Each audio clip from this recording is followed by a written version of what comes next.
Welcome back to Diet Rebellion. Today we are joined by Dr. Harmony Robinson-Stagg. And I'm going to read you her actual bio real quick, but then I'm going to tell you how amazing this episode is going to be. So a little bit about Harmony.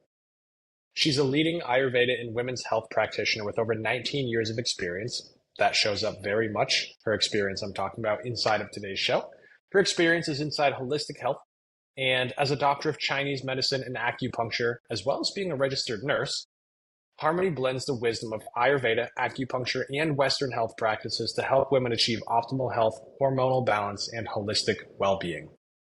In today's episode, you're going to realize exactly how understood you can be inside of an Ayurvedic realm, which is something that I personally don't have a massive understanding about, but she's so great at explaining this, you don't need one. And so don't let that scare you away from today's episode. She does an amazing job of deciphering what I would call the Ayurvedic language into everyday terms that we can understand. And if you are a regular listener of this show, I can promise you, you are going to feel very seen and heard during today's episode. So get ready to have your mind blown. Get ready to learn some life-changing practices. And I would highly recommend spending a little bit more time with her after the show. I hope you enjoy. Welcome to Diet Rebellion, the podcast that's here to help you break free from the chains of dieting and finally take control of your health, strength, and confidence. I'm Joe Hoy, your host and the founder of Diet Detox. After transforming the lives of thousands of women over 40 who have been trapped in the endless diet cycle, I'm here to show you a new way, one that focuses on eating for your body's needs, restoring your metabolism, and rebuilding your strength for life. Get ready for real, no bullshit conversations, expert insights, and actionable strategies that empower you to live diet-free and thrive. It's time to stop restricting and start rebuilding. Join the rebellion. Your journey starts now. Harmony, welcome to Diet Rebellion. I'm really excited to talk to you because what you do is actually 100% in line with what I've been talking about recently. And I think that sometimes it's really good for our audience to hear the same thing said differently by someone else so that they're like, wow, you know what? Like, this guy isn't actually all that crazy. So thanks for being here and welcome to the show. Yeah, thanks so much for having me. And I agree with that. What gets repeated always gets remembered, and it can get repeated in many different ways. Yeah. And the cool thing is, like, at the end of the day, I think you and I probably both started doing what we do for one reason, and it's to create outcomes for people that are positive and can help them live a better life. It's not necessarily to have them come to us. And so if you and I align, but we say things differently, who knows? Like, maybe there's a handful of listeners that are like, Joe, I kind of get what you're saying, but I don't know how to apply it. And then they hear it from you and like, holy shit, like that spoke to me. And now you're the one that gets to help them, and that'll make me happy too. Yeah, perfect. Awesome. So we're just going to dive in because I really love your whole methodology behind, I think, how you create results, but also why you create results. And so you have what you call the higher self methodology, as I understand very clearly in how you spelt this. It's for women, right? It's higher, and then the HER in higher is capitalized. So tell me more about this methodology and what that means to you.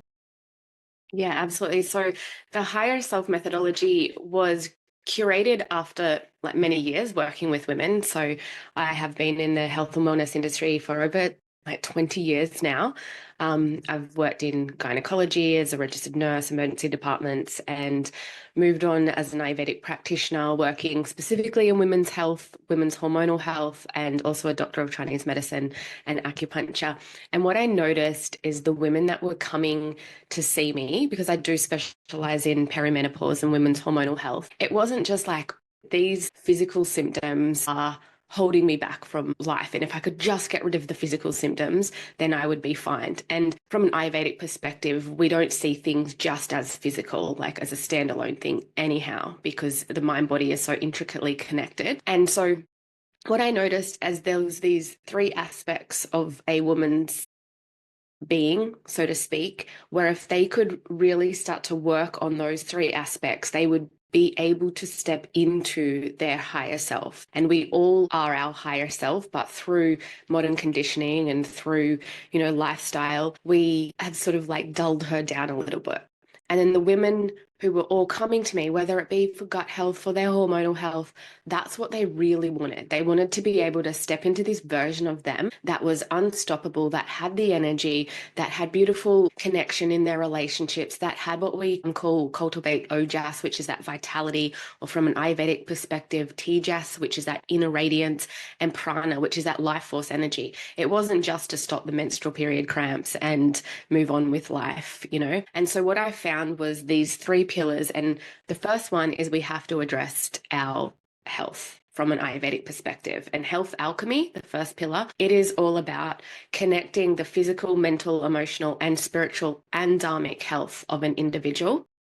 And we often hear, I don't know, like in the sort of spiritual woo-woo world, you know, we are not our body, we are more than our body. And yeah, we're not just the body, but as humans in this real world, we are our body as well as our soul and our spirit and all the things, but we absolutely need to look after our body because this is the vessel that gets us from A to B and helps us be our human self and operate in this world. So it is really important to connect the health from a physical being and also spiritual, emotional, and all of those things. The second pillar that I realized is I'd be doing dietary, lifestyle, supplements, herbs, all those type of things with women. And then we would talk about the emotional health and their mental health and all that. And then when it came to change, and I'm sure you would see this, Joe, a lot, when it comes to actually implementing the changes, there could be a block and they can get very stuck or they might not feel worthy of the results they actually want. And it's unpacking all of that, right? And also, for some women, it's, they might fall off the bandwagon, so to speak. And then they're like, okay, well, I'm doomed. I always fail. Like, what's the point? And so what I found is that emotional or mental resilience is a huge thing, but also being able to step into an empowered mindset, whether that's in business or whether that's in your health, you can't heal or you can't move forward with a disempowered mindset. So it's really about uncovering where they're at and what layer of the mind they're constantly activating, because from an Ayurvedic psychology perspective, we have these 7 different layers of the mind. And a lot of us are just stuck in maybe 1 or 2 of them, the ahamkara, the ego, the sense of self, or we keep replaying some skaras, which are imprints left on our chitta, our subconscious mind, that keeps us stuck in the patterns that we are currently doing that are keeping us where we're at. I So love for a lot this. of your clients, yeah, you would see it so much, like for a lot of your clients with like their weight loss journey and so on. And then the final pillar is actually dharmic impact, because what I was seeing is you can change the physical, the emotional, you can start to change all the mental programming. But if you're still not living in alignment on your dharmic path, then those women would come in feeling depleted, unenergized, and you're like, well, everything on this side looks good. Your health, you're starting to work on uncovering some of those limiting beliefs and all of that, but you're still showing up in your job or your career or your business or whatever it is, or to your family, feeling not connected and feeling not in alignment. And that is going to drain your energy. It doesn't matter how many amazing supplements we give you or herbs we give you. If that's how you are showing up and not aligned with your life or your lifestyle, then it's going to really impact you. And then it's really prevalent, I've noticed, for women entering the phase of what I call wise womanhood. So mid to late 30s, 40s, 50s. They're really presented with this dharmic crossroads because it's a time where their roles shift. Their children are usually getting older and they've come to sort of some conclusion that the peak of their career is like sort of past or whatnot, or they want to actually change careers. A lot of women start their own businesses at this time, and they can have this bit of a sort of an identity shift. And in that crossroad, it's like this loss of identity of like, who am I? And that is plays on their mental bandwidth, and that can create a lot of inner turmoil. So the 3 pillars are health alchemy, the empowered mind paradigm, and dharmic impact. And together, when we start to work on all of those, we're able to step into our higher self version and really accomplish, anything that we want. I can see how very clearly You're 100% right. I love that. And you explain it super well. Because, so as I told you before I hit the record button, like I am somebody that doesn't understand Ayurvedic practices almost at all, right? I think that I agree with the overall aspect and thought processes of it. I just don't know a lot about it. And so it's really good to hear from you of like, hey, this is the Ayurvedic term. This is what it actually means. And as soon as you explain it in like layman's English, perfect. Like I couldn't agree more. So tell me more about this identity. How do we start to shift somebody's identity and what do we do when we see that turmoil inside them? Because it's something we see with our clients a lot, and I have my own beliefs, but I'd love to hear from you of how you do it. Yeah, absolutely. Well, I will go back a little bit to say that Ayurveda, we work on the individual constitution, so the individual doshas of a person. And so the identity shift, I mean, although looking at a big scale, it's very similar for all women, but your individual constitution will also have a role in how that affects you. Someone who is more of a Vata constitution, for instance, their imbalances may manifest as restlessness, anxiety, or feeling really lost in this transition period. So they might have lots of constant ideas. They might be rushing around trying to make themselves busy because they don't want to sit and sort of like really articulate what's going on in this phase of their life. They're very restless and it just makes them really anxious. A Pitta imbalance will show up as frustration. They might burn out. Like they're the ones that are very driven. They probably have worked their butts off to get where they are in their business or their career, and they're really obsessed with achievement. So often this transition can feel really annoying to them, really frustrating to them, because they often see it as like losing a part of their identity in the way that they show up in the world as being productive and being in the workplace. And as you know, with the women you work with, you know, you work a lot with like the perimenopausal women as well. And you just can't perform. You're not meant to perform as you were when you're in your 20s because your hormones just don't support that. And a lot of the Pitta women are like, nope, I'm going to keep going. Like I'm going to get through. And that's where we see this sort of identity piece unravel for them. And then the kaphas, the kapha imbalances, that might lead to actual stagnation, feeling really stuck or resisting the change. And that can be difficult because they're often harder to get motivated, or they dwell in a lot of self-pity around this transition, and they're the ones that you can get them physically really, really well, and you can start to embed some really beautiful mindset shifts. But if they're not aligned dharmically, they'll just start to feel really sort of seclude themselves from the outside world, feel like they're not, or feel like they're more of a burden. And so they have this big identity, and they're sometimes the ones that have been, you know, those wonderful sort of classic, I don't know how to say this, classic nurturing mothers who, you know, were Yes. baking all the beautiful cookies and doing all the, taking the kids all to their school activities and after school and really putting their whole heart and soul into that. And then when their kids have sort of moved the nest, they feel really lost in who they are. So that's sort of how we look at their individual constitution when we're going to move them through this identity shift. And I'll just come back to the word dharma, which is a Sanskrit word in Ayurveda. In the modern wellness world, it's often reduced simply to just purpose or a career path or a calling that fulfills us. But in the Vedic tradition, dharma is so much more than that. It's a universal order, it's right living, alignment with the truth, because the Sanskrit root of dharma is dar, which means to uphold, to sustain and support. And so it's really about showing up in the right way every day.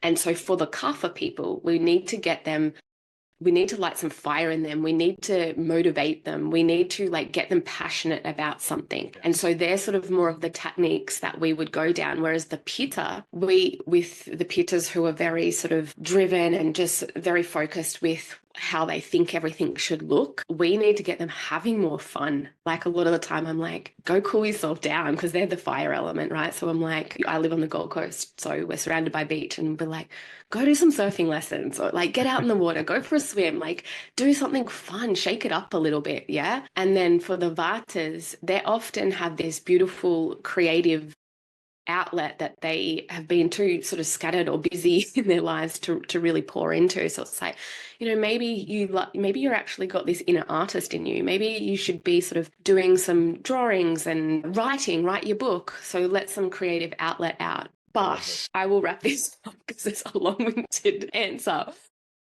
I think when it comes to Dharma, we have to ask all of those constitutions.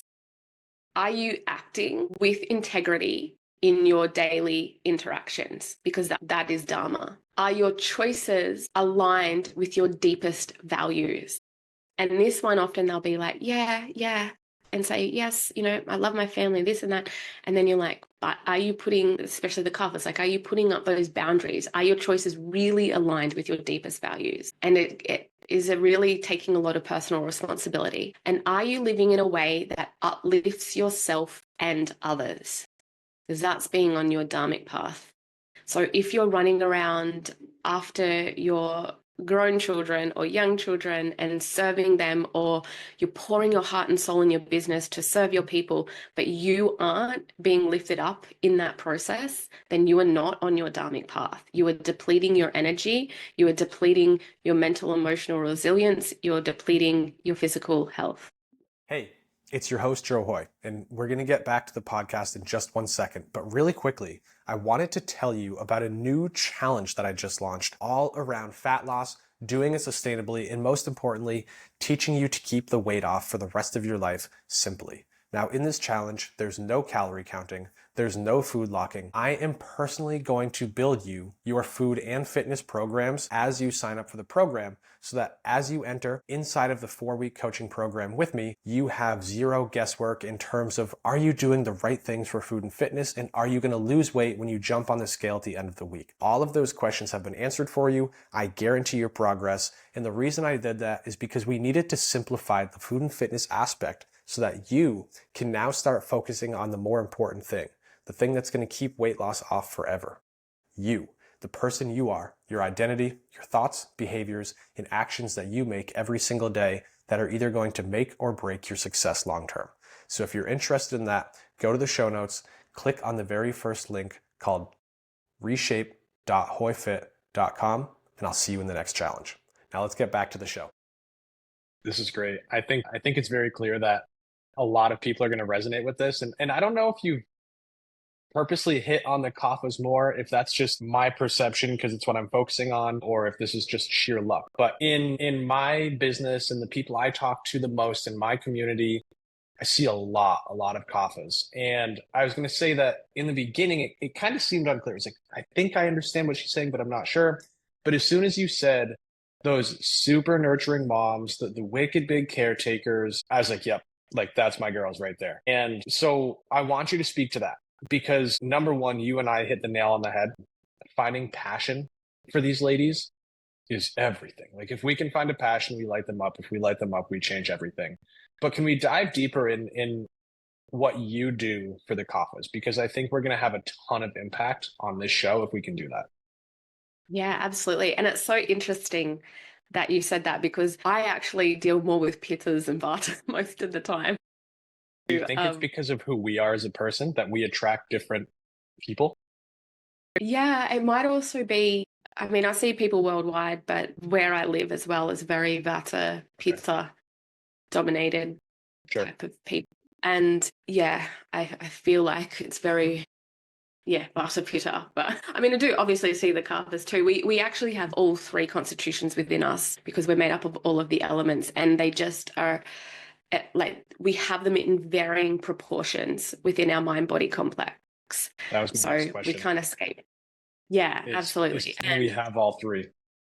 100%. We are all 3. And when we're looking at balancing, we're looking at their vikruti, which is their imbalanced state. And that can be determined by the weather, by the people we work with, by the choices we've made in life. So if you've made the decision to be a really nurturing mum and give your whole life to that, then you might have more Kapha tendencies over time. And especially if you live in sort of more of a cold, damp environment, whereas I live usually sunny, but every time we catch up, it's rainy and stuff. Sunny Gold Coast, everyone's very fitness orientated. Everyone's out in the surf. Like it's much more of a sort of pitta sort of orientated lifestyle. So it can change your constitution from your prakriti, which is the constitution you were born with and is always your innate self.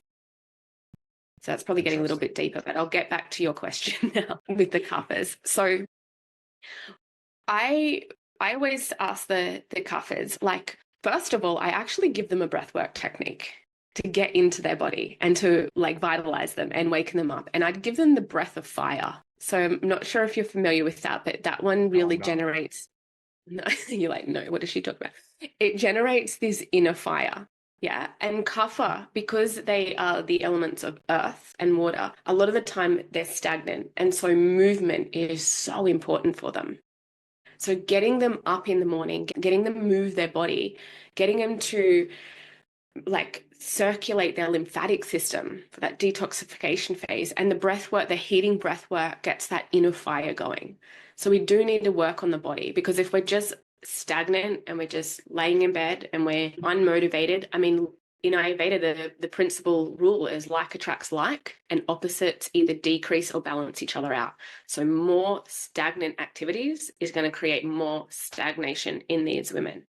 Whereas if we can ignite a little bit of the opposite, which is more fire, more passion, more tejas, then we're going to bring them alive. We're going to metabolically set them up as well as mentally set them up. So once I have talked a little bit about sort of what sort of movement can we incorporate with them, we look at their dietary aspects. So again, not heavy, sort of like heavy, creamy, thick curries, because that's heaviness, right? And they're already feeling heavy. So we add more lightness, more what we call sattvic food, to more stimulating foods for them. And then I would always ask, like, what activities make you feel fully alive? And don't just give me what you think should, because they're usually, not always, but they can often be people pleasers. Everyone wants a Kapha friend, because the Kapha friend are the ones you can go and cry on their shoulder about whatever's happened in your day. They're always going to be there to support you. They're going to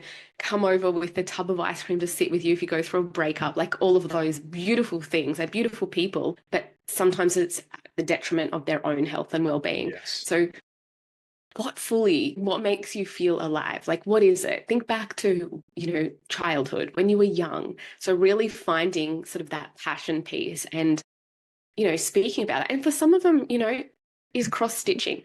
Personally, couldn't think of anything worse, but some of them like, I love cross stitching.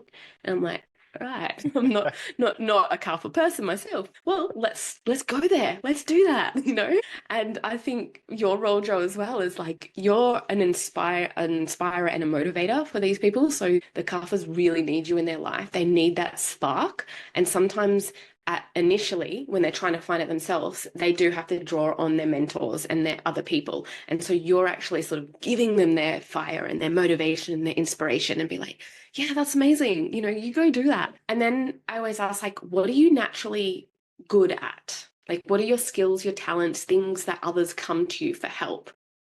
Because if we can just start getting them thinking about these things, it sparks that little bit of, actually, I am really good at this. And it starts that fire, that passion. Like, look at us. We love speaking about what we love, right? Exactly.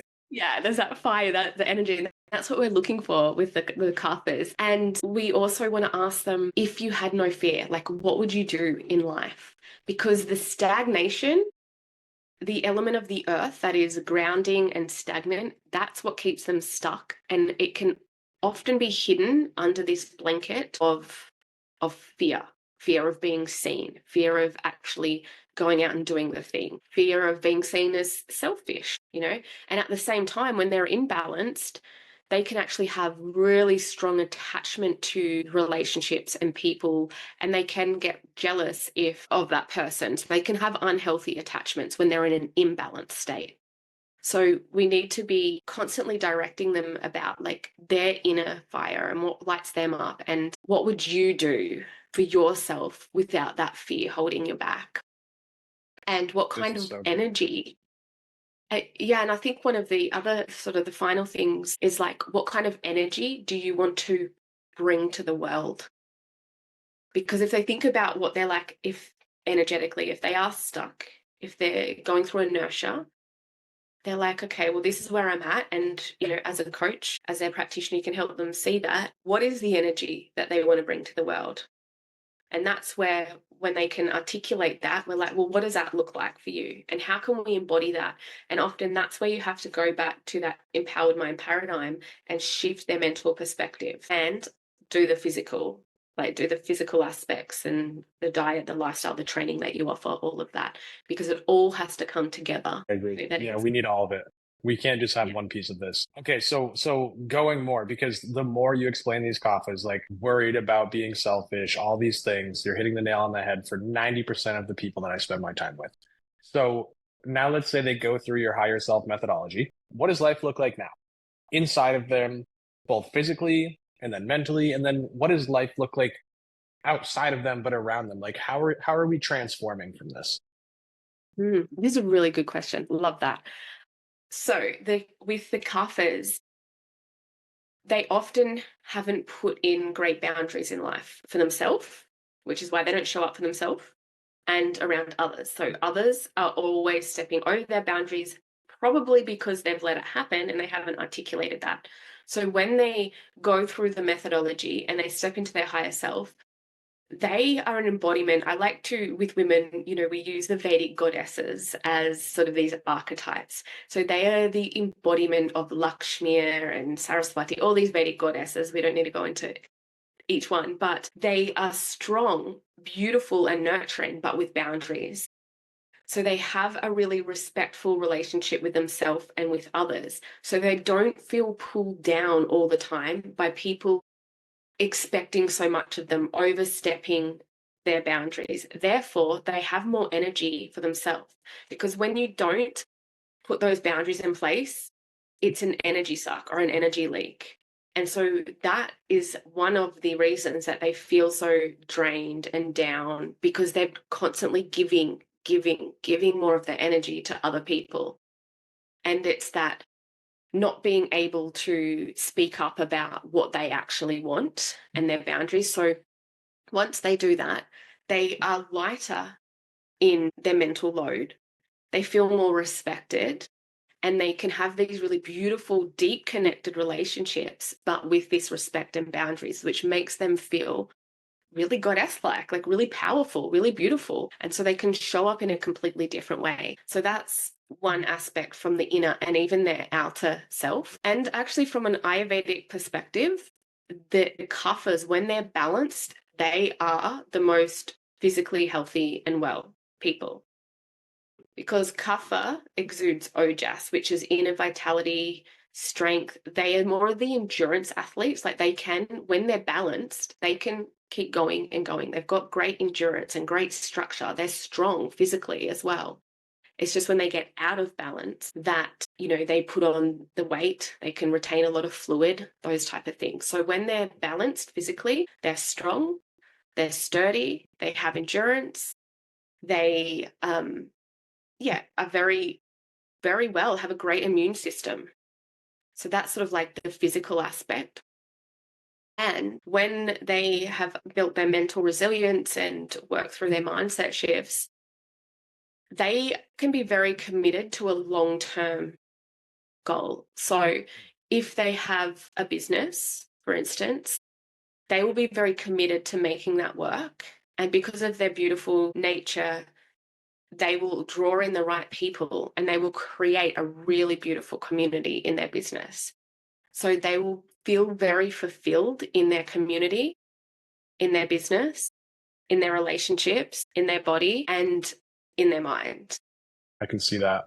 Yeah, that makes sense. Especially that last piece about a business, right? Because if they're that nurturing, caring type of person, they're going to care so much for the result of the people they get, just for the people that they work with in general. That makes perfect sense. I love it. And so I have a feeling 90% of you are currently feeling spoken to. If you're the 10% and you're a pitta or the other one that I don't remember, say it again, Kapha. please. Yeah, that one. I'm very confident that Harmony understands you equally as well. That was seriously impressive. I'm being completely honest, and something I've never done on the show. Like, I of course allow people to share how they help people and serve people. But what I really want to point out in this is how important I personally feel this would be to any woman's life, but I would say any human's life. And so if you're somebody listening and you feel spoken to in this way, I don't care if you have a coach with me, if you have a coach elsewhere, if you're on another program, I think that what you do, Harmony, is something that is going to work synergistically with just about anything else and really help evolve people. So number one, thanks for the work you do. Number two, if somebody believes what I say, where can they go and spend some time with you? Thank you. So I'm pretty active on Instagram, Harmony Inspired Ayurveda. My website's harmonyinspiredhealth.com.au. So don't forget the AU because I'm an Aussie in Australia. And I do have a podcast, which I've had Joe on, which was amazing. And that is Harmony Inspired Health. I don't know when this episode's coming out, but I'm releasing a book based on my higher self methodology. It's Ayurveda and the Alchemy of Her. So that book is pitched to come out in June, July. So I am hoping, yeah, all goes well. It'll be out June, July. But you can follow me on Instagram and I will be updating when that is released because it goes into all of the Ayurvedic doshas, the goddesses. It goes into these three pillars like health, alchemy, empowered mind paradigm, dharmic impact, and really it's about how you step into your higher self, hence being through Ayurveda principles. So Ayurveda and the Alchemy of Her is what it's called. Amazing. So number one, I'll be buying that book. Number two, this will be out before then. So anybody go follow Harmony, pay attention when that book comes out and buy it, please, because it's going to be good. I promise. And Harmony, thank you for joining me today. Thank you so much. I really appreciate your time.